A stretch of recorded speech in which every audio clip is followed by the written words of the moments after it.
वालेकुम dear students, मैं हूं तारिक अख्तर और आज बायोलॉजी के एक और इम्पोर्टेंट टॉपिक के साथ आए हैं और वो टॉपिक है क्रेब साइकिल। यानी इस लेक्चर में हम क्रेब साइकिल को समझने की कोशिश करेंगे कि क्रेब साइकिल क्या चीज़ है। तो क्रेब साइकिल जैसा कि आपको मालूम है कि रिस्पायरेशन का जो एरोबिक रिस्पायरेशन है, एरोबिक रिस्पायरेशन का तीसरा पार्ट है। यानी ये एरोबिक रिस्पायरेशन का तीसरा स्टेप है और इस स्टेप में हम लेक्चर में हम क्रेब साइकिल के हवाले से पढ़ेंगे कि क्रेब साइकिल क्या चीज़ है। और मुझे यकीन है, मुझे उम्मीद है कि इस लेक्चर के को देखने के बाद आप इस काबिल हो जाएंगे कि क्रेब साइकिल को जान सके। तो बढ़ते हैं अपनी टॉपिक की तरफ। जो क्रेब साइकिल है इसको TCA साइकिल भी कहा जाता है। TCA साइकिल यानी try carboxylic acid cycle, try carboxylic acid cycle. इसके साथ साथ इसका एक और नाम भी है citric acid cycle, citric acid cycle. अच्छा, ये जो क्रेब साइकिल है, क्रेब साइकिल ये कहाँ पर हो रहा है? तो ये माइटोकॉन्ड्रियल मैट्रिक्स में हो रहा है। यानी जो माइटोकॉन्ड्रिया है, माइटोकॉन्ड्रिया के अंदर जो माइटोकॉन्ड्रियल मैट्रिक्स है वहाँ पर ये क्रेब साइकिल हो रहा है। तो बढ़ते हैं अपनी टॉपिक की तरफ और इसको समझने की कोशिश करते हैं। जैसा कि आपको मालूम है कि हमारे पास जो लिंक रिएक्शन यानी हमारे पास जो लिंक रिएक्शन था या जो ब्रिज रिएक्शन था उसका जो प्रोडक्ट था वो क्या था? तो वो था एसिटाइल कोएंजाइम। यानी लिंक रिएक्शन में हमारे पास एसिटाइल कोएंजाइम बने थे, दो एसिटाइल कोएंजाइम बने थे और एक एसिटाइल कोएंजाइम के अंदर दो कार्बन होते हैं। एक एसिटाइल कोएंजाइम के अंदर दो कार्बन मौजूद होते हैं, दो कार्बन मौजूद होते हैं। ये दो कार्बन आते हैं, ये दो कार्बन यानी ये जो दो कार्बन वाला एसिटाइल कोएंजाइम है ये आता है और किसके साथ रिएक्ट करता है? एक कंपाउंड या एक मॉलिक्यूल के साथ रिएक्ट करता है जो पहले ही से यहाँ पर मौजूद होता है, पहले ही। तो एसिटाइल कोएंजाइम आता है और यहाँ पर एक मॉलिक्यूल पहले से पड़ा हुआ है और उस मॉलिक्यूल के साथ रिएक्ट करता है। और वो मॉलिक्यूल क्या है? तो वो मॉलिक्यूल है ऑक्सीलो एसीटेट। यानी ऑक्सीलो एसीटेट पहले ही से यहाँ पर मौजूद है और ऑक्सीलो एसीटेट एक 4 कार्बन कंपाउंड है। यानी इसके अंदर 4 कार्बन मौजूद है। अच्छा, तो जब एसिटाइल कोएंजाइम और ऑक्सीलो एसीटेट रिएक्ट करते हैं in the presence of water, यहाँ पर वाटर भी मौजूद होता है, उसकी प्रेजेंस में ये दोनों रिएक्ट करते हैं। तो जब ये रिएक्ट करते हैं तो इसके नतीजे में एक और कंपाउंड बन जाता है, एक और कंपाउंड बन जाता है जिसके अंदर कार्बन की तादाद कितनी होती है? तो उसके अंदर कार्बन की तादाद 6 होती है, कार्बन की तादाद 6 होती है। और 6 क्यों होती है? क्योंकि दो कार्बन एसिटाइल कोएंजाइम से आए हैं और 4 कार्बन ऑक्सीलो एसीटेट के हैं। तो 4 ऑक्सीलो एसीटेट के और 2 एसिटाइल कोएंजाइम के, तो ये मिलकर एक कंपाउंड बनाता है और जिसके अंदर कार्बन की तादाद 6 है और इस कंपाउंड का नाम है सिट्रेट। यानी इस मॉलिक्यूल का नाम क्या है? तो इसका नाम है सिट्रेट, इस मॉलिक्यूल का नाम है सिट्रेट। अच्छा, जब ये ऑक्सीलो एसीटेट और एसिटाइल कोएंजाइम रिएक्ट करते हैं और इससे सिट्रेट बन जाता है तो इस मौके पर, इस दौरान ये जो कोएंजाइम है, एसिटाइल के साथ जो कोएंजाइम लगा हुआ है ये भी इससे रिलीज हो जाता है क्योंकि इसका काम खत्म हो जाता है। तो यहाँ से रिलीज हो जाता है, यहाँ से बाहर चला जाता है। तो यहाँ तक हमारा पहला स्टेप कंप्लीट हो गया, हमारे पास सिट्रेट बन गया जो कि एक 6 कार्बन वाला मॉलिक्यूल है या एक 6 कार्बन वाला कंपाउंड है और ये हमारे पास बन गया। अब हमारे पास दूसरा स्टेप शुरू हो जाता है और दूसरे स्टेप में कुछ भी नहीं होता, कुछ भी नहीं होता, सिर्फ और सिर्फ इन एटम्स की पोजीशन चेंज हो जाती है, इन एटम्स की पोजीशन चेंज हो जाती है। और जब एटम्स की पोजीशन चेंज हो जाती है तो हम इस फिनोमेना को क्या कहते हैं? हम इस फिनोमेना को कहते हैं आइसोमेराइजेशन। यानी ये सेकंड नंबर स्टेप पर आइसोमेराइजेशन हो जाती है और जब आइसोमेराइजेशन हो जाती है तो इसके नतीजे में वही कंपाउंड दोबारा यहाँ पर आ जाता है लेकिन वो एक आइसोमर की फॉर्म में आ जाता है। उसमें सिर्फ और सिर्फ जो एटम्स है उनकी पोजीशन चेंज हो जाती है, बाकी एटम्स की जो तादाद है वही की वही रह जाती है। यानी यहाँ पर भी जो सिट्रेट में कार्बन की तादाद है वो 6 है और यहाँ पर जो दूसरा कंपाउंड बन गया इसमें भी कार्बन की तादाद 6 है, लेकिन इसमें जो एटम्स की पोजीशनिंग है वो चेंज हो गई है, इसलिए इसका नाम भी चेंज हो जाता है और सिट्रेट से इसका नाम बदलकर इसका नाम तब्दील होकर आइसोसिट्रेट बन जाता है। आइसोसिट्रेट, आइसोसिट्रेट यानी सेकंड नंबर स्टेप पर सिर्फ और सिर्फ आइसोमराइजेशन हो जाती है और सिट्रेट से आइसोसिट्रेट बन जाता है। तो इसके साथ हमारे पास दूसरा स्टेप भी कंप्लीट हो गया। इसके बाद जब आइसोसिट्रेट बन जाता है तो आइसोसिट्रेट से वन कार्बन, इन आइसोसिट्रेट से ये एक कार्बन ये रिलीज हो जाता है, ये बाहर चला जाता है कार्बन डाइऑक्साइड की फॉर्म में, यानी ये कार्बन डाइऑक्साइड की फॉर्म में बाहर चला गया, इस रिएक्शन को छोड़कर बाहर चला गया। इसके साथ साथ ये आइसोसिट्रेट एक हाइड्रोजन एटम को भी रिलीज कर लेता है, एक हाइड्रोजन एटम को भी ये खारिज कर देता है, जिसको यहाँ पर पहले से NAD मौजूद है। वो NAD इसको क्या करता है, इसको कैप्चर करता है, इसको पकड़ लेता है और वो NAD रिड्यूस होकर NADH बन जाता है। तो यहाँ पर क्या हो गया कि जो आइसोसिट्रेट का एक कार्बन था वो कार्बन डाइऑक्साइड की शक्ल में बाहर चला गया, जबकि इसने हाइड्रोजन एटम को रिलीज कर दिया और वो NAD ने पकड़ लिए और वो NAD NADH में तब्दील हो गए। तो जब 6 कार्बन से एक कार्बन चला गया तो बाकी कितने कार्बन बच गए?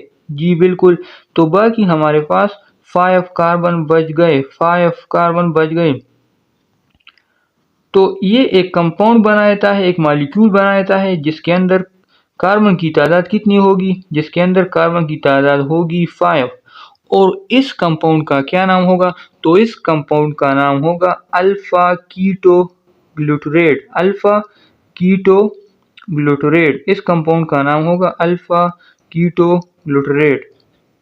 अच्छा, अब जो अल्फा कीटो ग्लूटरेट बन गया है जो कि एक 5 कार्बन वाला कंपाउंड है, इसकी अगेन ऑक्सीडेशन हो जाती है, इसकी अगेन ऑक्सीडेशन हो जाती है और इसके नतीजे में इससे एक और कार्बन भी रिलीज हो जाता है in the form of carbon dioxide, यानी ये एक और कार्बन इससे रिलीज हो गया, इससे एक और कार्बन भी बाहर चला गया, जबकि इसके साथ साथ ये एक हाइड्रोजन को भी रिलीज कर लेता है जिसको अगेन NAD इसको अटेन कर लेता है, इसको पकड़ लेता है और इस NAD को ये दोबारा NADH में तब्दील कर लेता है। ये रिड्यूस हो जाता है, जो NAD है ये रिड्यूस फॉर्म में चला जाता है और इसके रिड्यूस फॉर्म क्या है? तो वो है NADH, यानी ये NADH की फॉर्म में चला जाता है। तो जब कीटो ग्लूटरेट यानी ये एक 5 कार्बन वाला कंपाउंड था, इस 5 कार्बन वाले कंपाउंड से एक कार्बन चला गया तो बाकी कितने बचे? तो बाकी बच गए 4 कार्बन। तो ये अब एक और कंपाउंड बनाएगा, एक और मॉलिक्यूल बनाएगा जिसके अंदर कार्बन की तादाद कितनी होगी? तो इसके अंदर कार्बन की तादाद होगी 4। इसके साथ साथ जो कोएंजाइम ए है ये दोबारा यहाँ पर अटैच हो जाता है। इसके साथ साथ ये जो कोएंजाइम ए है ये दोबारा यहाँ पर अटैच हो जाता है, यानी इस कंपाउंड के साथ अटैच हो जाता है। यानी ये जो 4 कार्बन रह गए थे, जो 4 कार्बन वो यहाँ पर आ गए और इसने एक नया ग्रुप बना दिया जिसको हमने नाम दिया सक्सिनाइल का। सक्सिनाइल का नाम दिया हमने, इसको कहा कि ये सक्सिनाइल ग्रुप है, सक्सिनाइल ग्रुप का हमने इसको नाम दिया सक्सिनाइल ग्रुप का। लेकिन जब इसके साथ कोएंजाइम भी अटैच हो गया तो हमने इसको नाम दिया सक्सिनाइल कोएंजाइम का, सक्सिनाइल कोएंजाइम का। यानी इस पूरे कंपाउंड का क्या नाम होगा? इसका नाम होगा succinyl coenzyme, succinyl coenzyme A, succinyl coenzyme A. और ये क्या है? ये एक 4 कार्बन कंपाउंड है, एक 4 कार्बन कंपाउंड है जो कि कीटो ग्लूटरेट की ऑक्सीडेशन से वजूद में आया है, उसके ऑक्सीडेशन से बना हुआ है। और वो क्या थे? वो 5 कार्बन थे, ये अब एक 4 कार्बन बन गया है। क्यों बन गया है? क्योंकि इससे एक कार्बन जो है वो ऑक्सीडाइज हो गया है, वो कार्बन डाइऑक्साइड की शक्ल में बाहर चला गया है। अच्छा, अब हमारे पास सक्सिनाइल कोएंजाइम ए बन गया है और ये एक 4 कार्बन कंपाउंड है, 4 कार्बन मॉलिक्यूल है। अब ये सक्सिनाइल कोएंजाइम ए से जो कोएंजाइम ए है ये यहाँ पर रिलीज हो जाता है, कोएंजाइम ए यहाँ पर रिलीज हो जाता है, वो बाहर चला जाता है, उसका काम खत्म हो गया है तो वो बाहर चला जाता है।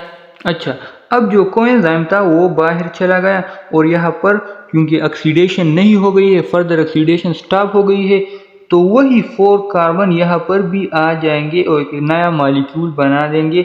और इस नए मॉलिक्यूल का क्या नाम होगा? तो नाम बिल्कुल वही होगा, लेकिन सिर्फ जो कोएंजाइम है वो इससे वापस चले गए हैं। तो सक्सिनाइल कोएंजाइम की जगह यहाँ पर इसका नाम होगा सक्सिनेट। इसका क्या नाम होगा? इसका नाम होगा सक्सिनेट, सक्सिनेट। तो यहाँ तक समझ गए कि यहाँ तक हम किस तरह पहुँच गए। अब सक्सिनाइल कोएंजाइम ए से जब कोएंजाइम ए चला गया तो बाकी क्या बचा? तो बाकी सक्सिनेट बच गया। अच्छा, फर्दर क्या होगा?